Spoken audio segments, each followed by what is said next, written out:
Costumamos ter uma visão superficial sobre como de fato é um ataque espiritual. Filmes, televisão e a cultura popular criaram uma imagem específica desses ataques, mas há uma grande diferença entre essa percepção e a realidade dos ataques espirituais. Seria um erro pensar que todos eles se manifestam como possessões demoníacas dramáticas. Na verdade, esses ataques espirituais geralmente são muito mais sutis e ocorrem de maneiras que não esperamos ou nem percebemos. A principal arma do diabo é a enganação, e não a agressão. Ele prefere se esconder nas sombras, agindo discretamente. Se ele revelasse claramente quem é e suas intenções, rapidamente recorreríamos a Deus para repreendê-lo. No entanto, se ele se disfarça, se aproxima com mentiras e enganos, ou se infiltra nas mudanças cotidianas da vida, muitas vezes nem suspeitamos de sua presença, o que nos impede de lutar ou nos proteger contra ele. Não é possível combater o que não se reconhece. Quero alertá-lo sobre alguns sinais que indicam que possivelmente você pode estar sofrendo ataques no mundo espiritual. Se você conhecer esses sinais, poderá identificar e combater esses ataques. Um dos sinais que indicam que você pode estar sofrendo esse tipo de ataque no mundo espiritual é quando parece que uma enxurrada de problemas cai sobre você, um após o outro, sem dar trégua. Conheço pessoas que enfrentaram uma sequência de problemas, como perda de emprego, morte de um parente, doença de outro familiar e até mesmo um acidente de carro, tudo em um curto período de tempo, uma situação atrás da outra. E parece que você não consegue encontrar uma saída, mas a chave para identificar isso como um ataque espiritual está na sua reação. O objetivo desse tipo de ataque é te manter focado no problema, desviando sua atenção da solução, que é Jesus Cristo. Ele visa tirar seu foco de Jesus, como se as portas do inferno se abrissem bem na sua frente. Esses ataques têm o propósito de te afogar, abalar sua fé e te encher de dúvidas, querem te desanimar. Mas apesar de tudo, a maneira de superar é jamais tirar os olhos de Jesus. Vou te explicar o motivo. Lembra da história de Pedro andando sobre as águas? Os discípulos estavam no meio de uma tempestade no mar da Galileia quando, de repente, viram Jesus se aproximando por sobre as águas. Quando Pedro o viu, pediu para ir ao seu encontro e Jesus consentiu. Pedro então caminhou sobre as águas, mas ao notar a força das ondas, desviou o olhar de Jesus, se distraiu e começou a afundar. As ondas, a atitude dos outros discípulos e talvez até o próprio orgulho de Pedro atuaram como distrações do que ele realmente deveria fazer. Manter-se focado em Jesus. Conosco acontece o mesmo. Precisamos manter nosso olhar fixo em Jesus, sem nos distrair com o que ocorre ao nosso redor. Com esse foco singular, podemos nos proteger desse tipo específico de ataque espiritual. Então lembre-se, se sentir que está afundando sob o peso dos ataques, mantenha seus olhos em Jesus. Se sentir que está se afogando, continue com seus olhos fixos nele. Agora, outro indicativo de ataque espiritual é quando antigos hábitos e estilos de vida começam a reaparecer. Quando você se arrepende dos seus pecados, você é batizado e entrega sua vida ao Senhor, fazendo grandes mudanças. Isso é apenas o começo, não o fim.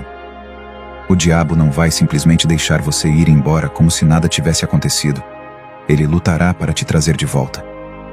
Após o batismo e a entrega da sua vida ao Senhor Jesus, você iniciou uma nova jornada, marcada por transformações significativas. Porém, este é apenas o começo da caminhada, não o seu término. O diabo não vai simplesmente assistir enquanto você se afasta dele. Ele vai lutar para lhe reconquistar e para levar você para o fundo do poço, onde antes você se encontrava. Neste tipo de ataque espiritual, você pode perceber que amizades antigas ressurgem, tentando te puxar de volta para antigos caminhos. Algumas pessoas ao seu redor podem tentar seduzi-lo a retomar hábitos pecaminosos. Essa é a forma do diabo te testar e tentar, buscando fazer com que você abandone os caminhos divinos em favor dos prazeres mundanos. Isso nos remete à parábola que Jesus contou sobre o semeador em Mateus 13, onde algumas sementes caem entre espinhos que, crescendo, sufocam as plantas, impedindo-as de frutificar. Isso simboliza aqueles que recebem a palavra, mas são asfixiados pelas preocupações mundanas e pelo engano das riquezas. Para resistir a esse ataque, é crucial estar atento às pessoas com quem você tem se relacionado e manter-se firme em uma igreja cristã que seja séria e que seja comprometida com a palavra de Deus. Fique alerta quanto às companhias que escolhe, pois enquanto alguns te incentivarão a avançar, outros podem tentar te arrastar para trás. É necessário discernimento em relação às pessoas ao seu redor. Outro sinal evidente de ataque espiritual é se ver isolado ou afastado dos relacionamentos que edificam sua fé. O inimigo tenta nos isolar, nos deixando fracos e vulneráveis, sabendo que quanto mais unidos estivermos, mais fortes nós seremos. Conforme Mateus capítulo 18, versículo 20 nos diz: onde 2 ou 3 estão reunidos em nome de Jesus, Ele está presente. Não fomos criados para viver a fé cristã, ou a vida em geral, isoladamente. Precisamos uns dos outros para prosperar e nos encorajar. Se o diabo conseguir nos isolar, ele terá uma vantagem maior sobre nós. A defesa contra esse ataque é manter uma comunidade cristã forte, orando para que o Senhor nos cerque de pessoas firmes na fé e íntegras. Um último sinal de ataque espiritual é quando a oração se torna mais difícil do que o normal. Todos passamos por momentos em que simplesmente não temos vontade de orar ou nos conectar com Deus, ou sentimos que nossas orações estão vazias e sem força.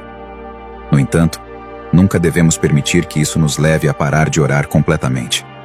Isso ocorre porque a carne e o espírito estão em conflito, e o inimigo não quer que você busque o Senhor. É exatamente nesses períodos que devemos lutar ainda mais, jejuar e orar, pois algumas batalhas não são vencidas apenas com oração, como Jesus disse que certos tipos de demônios só saem com oração e jejum. Quando você se sentir mais distante, é aí que precisa se esforçar mais. Mantendo nossos sentidos espirituais alertas a esses sinais, estaremos prontos e capacitados para repelir qualquer ataque espiritual do inimigo. Uma das maneiras pelas quais o inimigo ataca a vida de um crente é através do desespero, depressão e desânimo.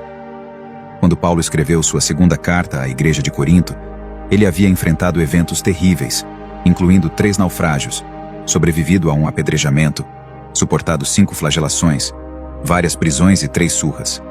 Tudo isso seria suficiente para levar Paulo ao desespero e à depressão, deixando-o desanimado. Sob tanta pressão, muitos cristãos cairiam em desespero, mas quero que você veja o que a Bíblia diz em 2 Coríntios 4, versos 8 e 9. Somos atribulados de todos os lados, mas não angustiados, perplexos, mas não desesperados, perseguidos, mas não desamparados, abatidos, mas não destruídos. Podemos enfrentar batalhas e ataques neste mundo, mas podemos confiar no nosso poderoso Deus para ser nosso refúgio em meio a tudo. Nestes tempos, quando somos agitados pelas ondas da adversidade, é quando devemos nos preparar para a luta. É a hora de orar, jejuar e estudar a palavra de Deus para encontrar paz no meio da tempestade. Então, nessas épocas, nesses momentos em que nos sentimos especialmente desencorajados e sem forças para continuar, é quando precisamos clamar a Deus. Quando nos sentimos profundamente desanimados e acreditamos que não temos mais forças para prosseguir, é o momento de clamar a Deus. É a hora de buscar força no Senhor e nos apegarmos ao poder do Espírito Santo. 2 Coríntios 10, versículo 3 ao 5 nos lembra que, embora vivamos no mundo físico, nossa batalha não é travada com meios físicos. As armas da nossa luta espiritual não são mundanas, mas sim poderosas em Deus para derrubar fortalezas, refutar argumentos e qualquer pretensão que se levante contra o conhecimento de Deus, levando todo pensamento cativo à obediência de Cristo.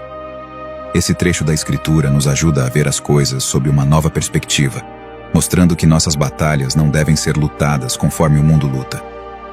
As armas que temos como filhos de Deus são dotadas de poder divino, diferenciadas de qualquer arma terrena, pois são armas celestiais.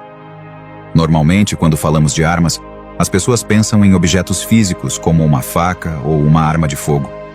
No entanto, a Bíblia, em Hebreus 4, versículo 12, nos apresenta a palavra de Deus como viva, eficaz e mais cortante que qualquer espada de 2 gumes, capaz de penetrar até a divisão entre alma e espírito, juntas e medulas, e julgar os pensamentos e intenções do coração. A palavra de Deus é uma das armas que possuímos, poderosa e mais afiada que qualquer outra arma. Ela é uma ferramenta eficaz contra as ciladas do inferno. Portanto, o que a Bíblia quer dizer quando afirma que não lutamos segundo a carne? Significa que, como crentes, nossa luta não é contra pessoas ou meras circunstâncias, mas contra as forças espirituais por trás dessas situações. Não estamos em uma luta contra carne e sangue, mas contra os dominadores deste mundo tenebroso, contra as forças espirituais do mal nas regiões celestes. Estamos em luta contra principados, contra potestades, contra os príncipes das trevas deste século, contra as hostes espirituais da maldade nas regiões celestiais, conforme nos ensina a Bíblia em Efésios 6, versículo 12. Por isso, o que eu te aconselho a fazer hoje é clamar ao Espírito Santo para lhe ajudar a vencer toda e qualquer batalha que você esteja vivenciando. Ore. Seja sincero com o Espírito Santo. Diga a ele que você não tem condições de vencer essas lutas. Fale para ele que você precisa da ajuda dele para prosseguir. Conte para Jesus que você reconhece que sozinho é extremamente fraco, mas que com ele, você é mais do que vencedor. Declare as promessas de Deus em cada situação que enfrentar. Acreditar no poder do nome de Jesus Cristo, na força da palavra de Deus e na atuação do seu Espírito Santo. Quando oramos, podemos ter a certeza de que o Senhor está sempre perto daqueles que o buscam e o invocam. Acredite que Deus faz cair por terra todos os planos do inimigo e confie que o Senhor tem a última palavra em absolutamente tudo sobre a sua vida. Os conflitos e batalhas que você enfrenta estão sob o controle de Deus. Portanto, encorajo você a confiar nele, nas suas palavras e nas suas promessas. E você sairá vencedor em todas as batalhas no mundo espiritual pela qual passar. A guerra espiritual é um termo comum na igreja, mas muitos não compreendem totalmente o que significa e não percebem que enfrentaram muitas batalhas espirituais ao longo da vida. O diabo está empenhado em impedir que as pessoas conheçam e confiem em Deus. As táticas do inimigo variam se a pessoa já é cristã ou não, mas seu objetivo final é sempre afastar as pessoas do amor de Deus. Quero esclarecer para todos que a guerra espiritual não deve ser motivo de medo, pois a batalha é do Senhor. Não lutamos sozinhos, mas permitimos que Deus lute por nós, pois só assim podemos sair vitoriosos nesta guerra espiritual. Este conflito afeta todas as áreas da nossa vida e é impossível evitar. Muitos cristãos nem sequer sabem que estão em guerra, mas os efeitos da batalha são visíveis em suas vidas, tornando-se vítimas da guerra espiritual. Eles se encontram desanimados, deprimidos, abatidos e derrotados. Outros sofrem com as cicatrizes das batalhas no âmbito matrimonial e familiar, como divórcios, conflitos e abusos. Vou compartilhar um pouco sobre a estratégia do inimigo na guerra espiritual. O inimigo tem 4 objetivos principais quando ataca os seguidores de Jesus: desencorajar, distrair, criar insatisfação e causar discórdia. Vou detalhar isso para você. O inimigo tenta abalar sua fé, tenta desviar sua atenção do seu propósito com prazeres mundanos e tentações diversas.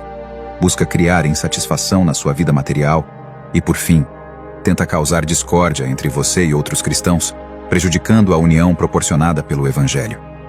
Para alcançar a vitória, lembre-se de que Jesus frequentemente se retirava para lugares solitários para orar.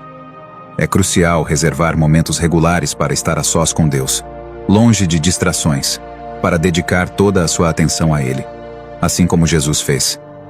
Se até Jesus, sendo Deus, separava horas do seu dia para ter comunhão com o Pai, quanto mais nós, seus seguidores, devemos fazer o mesmo. A oração é uma arma poderosa na batalha espiritual, pois é o momento em que entregamos nossas lutas a Deus, chamando-o para atuar em nosso favor. É importante que você se certifique de que não está deixando brechas abertas em sua vida. Não dê espaço para que o inferno triunfe sobre você ou sobre sua casa. Longe de Jesus, você se torna um alvo fácil de todos esses ataques. Mas se você estiver próximo do Senhor, descanse seu coração, pois não haverá o que temer.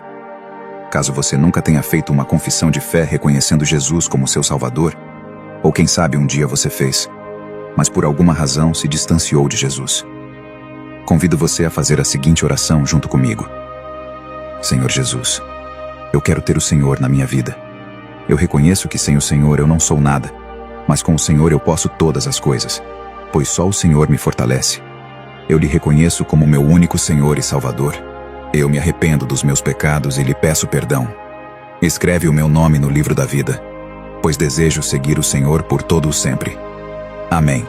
Para que eu saiba que você fez essa oração, escreva nos comentários: eu aceito Jesus, pois eu vou orar por você. Nos ajude a anunciar a mensagem prática do Evangelho. Inscreva-se no nosso canal. Curta e compartilhe esse vídeo com outras pessoas. Deixe nos comentários sua opinião e sugestão para novos vídeos. Que Jesus abençoe sua vida. Nos vemos no próximo vídeo.